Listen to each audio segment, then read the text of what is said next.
for which I would like to invite on stage the Chief Customer Officer and Head Marketing for SAP, Mr. Krishnan Chatterjee.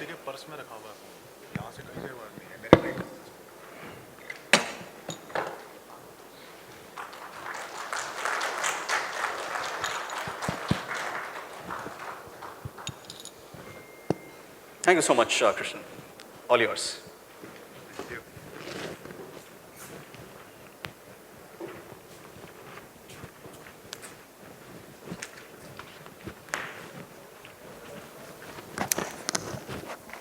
Not sure if it's morning or afternoon yet, so let me check.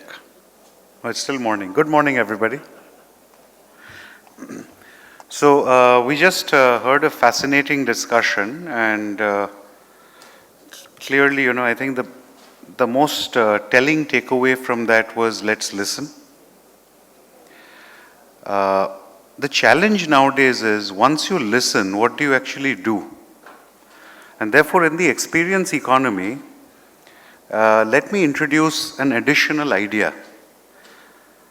Social media today makes it possible for us to listen, and it has also taught us that we don't control the narrative anymore.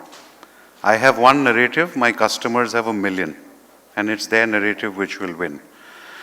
But if, however, we are going to listen, converting it to action, given the way business runs, may not be that easy. And therefore, the idea I want to introduce before starting is in today's world, the brand is equal to the business model. The most recent example we've seen is we just finished elections in Delhi, and the narrative was a business model narrative that won. So let me start by putting this in the context of where India is, or how SAP looks at India. So India right now is in this paradox of 5 trillion and 5%. So everybody thinks we will at some stage cross the 5 trillion economy, but today we are clearly at a sub 5% GDP growth, and there is a lot of tussle going on there. I would argue that there are layers and layers to that problem which we need to think about. So let me give you one piece of information which might help you think about this. We have a stock exchange which has been around for 7 decades. Today in this country, there are arguably 24, 25 unicorns. The valuation of those unicorns is roughly today at $90 billion. Sensex is $2.2 trillion. In effect, these 25 companies, who largely have been existing for about 5 years, command 4.5% to 5% of the entire market cap of this gigantic nation. Now that is telling indeed. Look at the pace and look at the scale at which they've achieved it. And if you put some of the themes that are running through our country together, at SAP we believe India is going to be the world's first digital native economy. And perhaps the paradox will resolve when that really happens. I gave you a sense of business. You look at policy. The Aadhaar biometric motion was the world's largest biometric program. GST has been the world's largest tax reform. Even when I look at Reliance Jio, that 100 million on board in 3 months on a KYC-based process, it's a front office achievement that they created. It was done on a certain SAP platform. But that 100 million on board is the fastest the world has ever seen. This is way beyond WhatsApp, Facebook. There is no platform on planet Earth which has onboarded so many people on a compliant process so quickly. You look at our share of exports, ITES is well over 60% of what India exports. You look at what we talk about as a demographic dividend, etc., etc. Today, everything is pointing towards the fact that in this coming decade, which we've just kicked off, India will be the world's first digital native economy. And therefore today, the way we look at what's going on in our country, with growth especially, is as digital native business models become mainstream, and I'll give you some examples in a few minutes, you will see the growth challenge going away. Growth is manifest. It exists amongst us. But the unlock necessary of consumption to drive growth is going to happen through the way the business model changes and not just on its own. I wanted to share a piece of research that we recently did. So we've been trying to decode this. So obviously, you have all the unicorn stories, the digital native companies. And one theory, one hypothesis we had is most Indian businesses today do not understand that every business problem has a technology solution. I can tell you this is true for our unicorns as well. An example that always fascinates me is Uber created a business model with 500,000 employees. It was set up by two guys who came to this country. Two people created that scale. Yet today when I speak to CEOs and board members, we say there's a supply chain problem. It's easier to say truck laga do warehouse bana dete hain. The answer does not lie. The first port of call is not technology. So we said, let's go to India's 300 largest companies. And let's figure out what's the scene with this digital native business model stuff. And we actually mapped them on two axes. And I'll show you the results in just 30 seconds. One axis is what we call the digital business context, which means, do these companies know what they want to digitally do? And we discovered every company has a clear vision of what is its digital business context, what does it want to do, achieve, etc. Then we introduced a funny little term because the digital business context is a what. We couldn't find a how. So as SAP, we introduced a how, and we call it the business cloud readiness. Now let me just explain this concept of business cloud, because the cloud narrative in India has largely been hijacked by infrastructure plays. Cloud is not about where you do compute storage. The business cloud is if you can run business process itself, automated and autonomous on cloud native architecture. If you've got there, you are high on business cloud readiness. Now I wanted you to look at this 2 by 2. The top right, you have 19% of these 300 companies who arguably say that they are high on business cloud readiness, and obviously, as you can see, the majority, so about almost 80% of the largest companies in India are very high on digital business context. Now, what I wanted to point out to you is when we relooked, when we correlated those 19%, who we are calling front runners, here's how the front runners' business performance is over the last couple of years. On revenue growth, they are outstripping the aspirants by 5x. On profit growth, they are significant, they are 50% higher. And on profit margin, they operate at 700 to 800 basis points higher than those guys. So it's an interesting insight that if you've got the how of what do you do to get to a business cloud readiness? And remember, that really means the architecture of how your enterprise uses technology is not point solutions.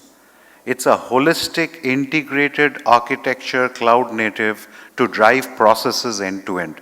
That is how you would be able to listen and convert back to what the business does. So listening isn't good enough. I can tell you that your deliveries don't come on time, but for you to resolve your delivery, in my experience, requires supply chain transformation, which you may or may not have access to. So just one idea that all of us need to think about, and I think this is where India's time is coming. How do you take a front office, a middle office, and a back office and synchronize them in such a way that as we get feedback on the experiences we are creating, our business almost seamlessly converts that feedback into business action. So if there's customer service issues, service levels change automatically. If there are delivery issues, supply chain changes to a demand-driven supply chain almost automatically. If there are data protection or regulatory issues, the back office adjusts to that automatically. That's really where you'll get to the business cloud. So now I wanted to offer you an example as my last idea. So I wanted to take you to a sector where India's performance has apparently been really bad. And this is a client of ours, MG Motors. MG, when it launched in India, saw itself as a digital native business model. And I'm sure all of you are aware that the automotive sector has really gone through bad times, etc., etc. MG, many of you may famously be aware, in about 2 months of launch, once their booking crossed 5x of their initial target, they had to put an ad. They put an ad in the newspapers to say we are stopping bookings. Because Rajiv Chhabra, the MD, realized that he could not serve those bookings anymore. They were way beyond capacity. This is in a sector which had plummeted and crashed and burned by then. And all they did is very simple. They said that if this is the experience that automotive customers today have, so I can tell you, when I tried to buy a car, I made 40 phone calls and I received probably 60. And in this mess of enormous expenditure by the automotive companies I did not end up buying a car. I'm still surviving with the car I wanted to replace. It was just too much of a hassle. That's what they sought to solve. And how did they do it? So obviously they created a new concept, the internet car, and now they've launched an electric vehicle. But outside of the car, they synchronized every single thing that you can imagine. So when you search for your car, MG will give you an integrated experience in how you make your discovery process. When you actually come to MG, in terms of figuring out what car you want, how can the offer be customized? What are the delivery updates? How is the handover process going to be managed? All of this is a seamless experience.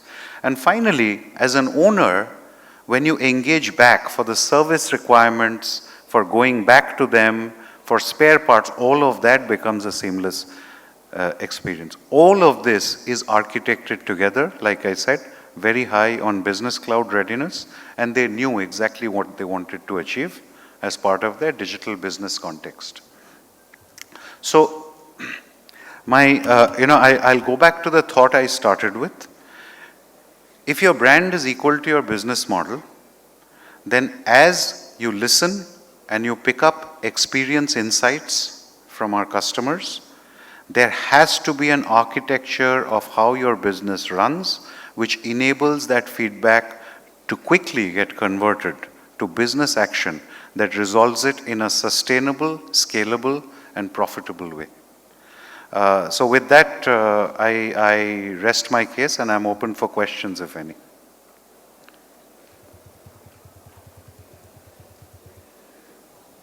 Yes, sir.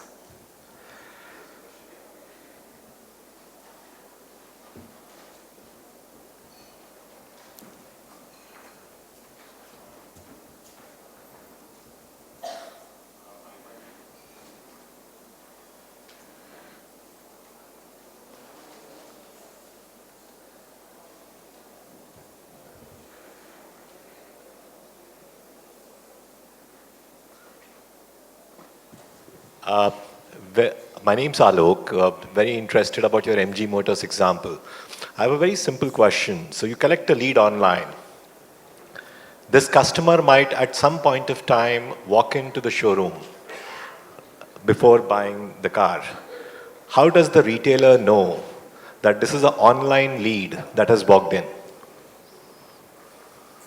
This is an online deal which is? Online lead that has walked in. So in the search process, if the customers downloaded the app in order to try out, ask questions, whatever, then automatically they are intimated when they walk in. But also, I just want to ensure that you are aware, everything need not be magical. It just needs to be better. So today, when I walk into a showroom, The experience is quite ghastly. I meet people who, so I'll give you an example. One part of MG's architecture is while SAP has a whole bunch of front office technologies, we also have a product called Success Factors, which is HR. They have embedded that into the architecture they built for the training module. So the quality of training that is being provisioned for every new model into the shop floor, as it were, is of an outstanding standard. So even if I meet a facilitator who knows what they're talking about, which actually is not the case largely in the automotive sector, that creates a great experience. Is that a timer? Yeah, that's a timer. So Okay. it's an innovative you. way of, it's a very polite way of saying, please get off the stage. So. Done. So I'm Yeah. getting off stage, folks. Thank you so much. No, thank you so much, Krishnan. Thanks for sticking to the time and giving back us some time. If you like be on stage, we'd like to give you a small memento. Sure. And thank you for the time that you've given us. Is